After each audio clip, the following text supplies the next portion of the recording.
দর্শক এই মুহূর্তে ফরিদপুরের ভাঙা থেকে সার্বিক পরিস্থিতির খবর জানাতে আমাদের সঙ্গে সরাসরি যুক্ত হচ্ছেন প্রতিনিধি শফিকুল ইসলাম জনি। জনি, আপনি নিশ্চয়ই শুনছেন আমাকে। তো ভাঙায় এখন পরিস্থিতি আপনি কেমন দেখছেন আমাদেরকে জানাবেন।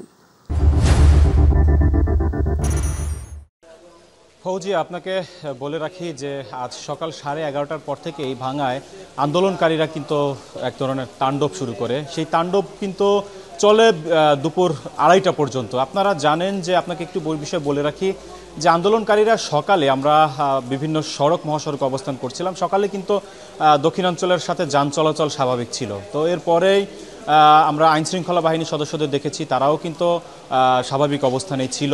সেই স্বাভাবিক অবস্থানে থাকার পরে কিন্তু আমরা যেটি দেখেছি যে সকাল 11:30টার দিকে ভাঙার যে গোলচক্কর রয়েছে, ভাঙার গোলচক্করে যে বরিশাল মহাসড়কটি আটকে দেয় আন্দোলনকারীরা, তারা সেখানে টায়ার জ্বালিয়ে এবং বৈদ্যুতিক খুঁটি ফেলে কিন্তু তারা অবরোধ শুরু করে।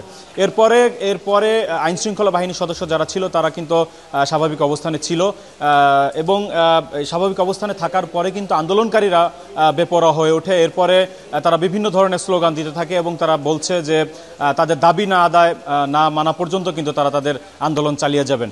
এরপরে আইনশৃঙ্খলা বাহিনীর সদস্যদের আমরা যেমনটি দেখেছি যে তারা যখন দেখছিলেন যে পরিস্থিতি খুবই ভয়াবহ অবস্থার দিকে যাচ্ছে, তখন আইনশৃঙ্খলা বাহিনীর সদস্য তারা কিন্তু এক ধরনের তারা নিরাপদ অবস্থানে চলে যায়। এরপরে ভাঙার যে বিভিন্ন ইউনিয়ন থেকে আন্দোলনকারীরা ভাঙার অভিমুখে আসতে শুরু করে।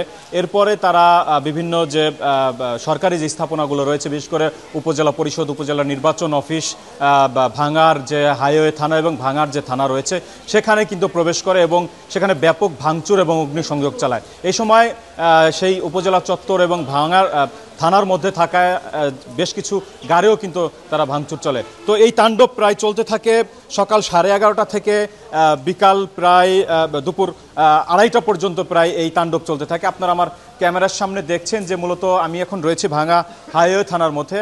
এখানে মূলত যেটি দেখছেন যে ভাঙা হাইওয়ে থানার ভেতরকার যে দৃশ্য, এই আন্দোলনকারীরা দুপুরে এখানে প্রবেশ করে এবং দুপুরে প্রবেশ করার পরে এই হাইওয়ে থানার যে সামনে রাখা যে গাড়িগুলো ছিল সেগুলোতেও কিন্তু ব্যাপক ভাঙচুর চালায় এবং অগ্নিসংযোগ চালায়।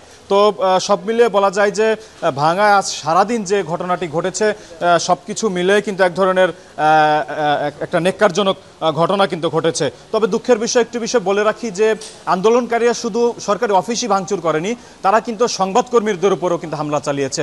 সারাদিনে বিভিন্ন সংবাদকর্মী যারা ছিল তাদের সাথেও খুবই খারাপ আচরণ করেছে এবং তাদের সাথে তাদের ক্যামেরায় হাত দেওয়া হয়েছে, মারধর করা সহ কিন্তু নানান ঘটনা কিন্তু তারা আন্দোলনকারীরা ঘটিয়েছে। তবে আমরা যেটি দেখেছি যে বেলা বাড়ার সাথে সাথে বিকাল 4:30টা থেকে কিন্তু এই মহাসড়কের যে স্বাভাবিক পরিস্থিতি কিন্তু স্বাভাবিক হতে শুরু করেছে, সেই সাথে দক্ষিণাঞ্চলের সাথে কিন্তু যোগাযোগ কিন্তু শুরু হয়েছে। তো সব মিলে বলা যায় যে এখন পর্যন্ত ভাঙার পরিস্থিতি স্বাভাবিক রয়েছে।